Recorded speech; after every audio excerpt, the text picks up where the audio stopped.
ទឹកបន្លាយមេបងប្អូនរីងដល់បាតហើយទឹកបន្លាយមេរីងដល់បាតហើយ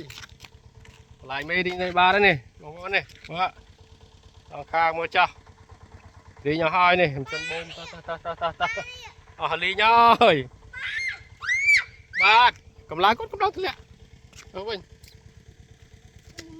រីងឲ្យហើយ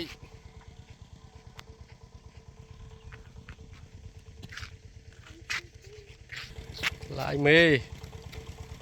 រីងឲ្យហើយមេអើយឡាយមេថ្ងៃចិត្តលេចហើយបងប្អូនơiថ្ងៃចិត្តលេចហើយ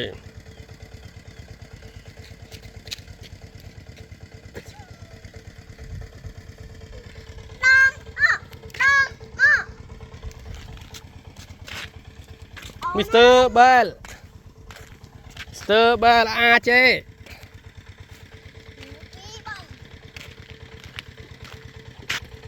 បងប្អូនខែហ្នឹងក្តៅណាស់អញ្ចឹងបងប្អូនត្រូវរើទឹកផឹកឲ្យបានច្រើន